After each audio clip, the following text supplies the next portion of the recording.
if you were a superintendent I was working with, like, God, feeling a lot of pressure over here. We've got to have this academic goal. Then I'm feeling a lot of pressure over here for my facilities. We've got to have this facilities goal. And so you're getting all of these. So that's one, how do you narrow it down? And two, the lead measures, are so hard depending on where you're at and depending on the levels that you have within an organization. So I'm just curious. I don't need you to solve it. You want to know what's interesting about what you just said? You just threw two questions at me. There's one answer to both questions. At least both questions are related around what I consider to be the biggest mistake in the application of 4 disciplines. And it's also the biggest difference you'll see in the first and second edition of the book. Yep. So between the first and the second edition of the book, there were some common areas where leaders struggle, and you just explained them. Now, we were so close to the methodology, we knew what we meant, but sometimes what you mean isn't what you say. Yep. And we were much more deliberate about it in the second edition. First of all, when we call it a wildly important goal, we'd rename it if we could. We know people like the notion of the WIG because it's easy to remember, but it makes people go macro. That's not what we want. We're not looking at macro, giant, strategic objectives.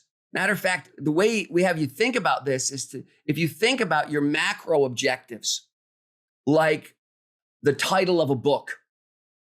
Yep. Right? Recognize that book's made up of a whole bunch of different chapters.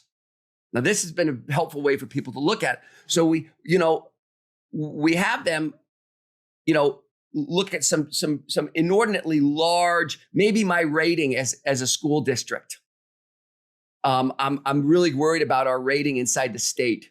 Yep. And that's this macro objective. And you said, Chris, what's your wildly important goal? I'm going to go there. And the truth is that's the title of the book. But one of the things we had to do is we had to give people a place to put some of these chapters. So some of these chapters that you got to get right, you can address with a stroke of the pen. We're going to reallocate funds. We're going to move resources. We're going to discontinue this service. We're going to outsource this program. On the other end, there's certain things that are pretty stable. They're not optimal, but they're pretty stable. When we leave those, and they're going to require most of the energy operation, and we leave those in the whirlwind. So we get most of the chapters to go either towards the whirlwind or towards things I can do with leadership, authority, and money.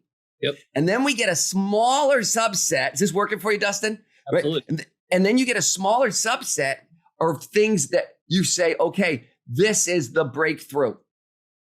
Yep. Right? Which one? And the way we describe this to leaders is we say, recognize that you can only steal about 20% of the energy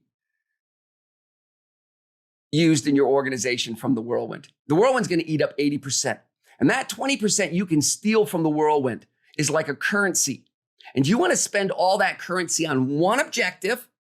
Or do you want to split that currency? Maybe part of your organization's working on this and part of the organization's working on that. But when they start to think of it that way, it really gets them to, but you got to give them a place to put the other stuff.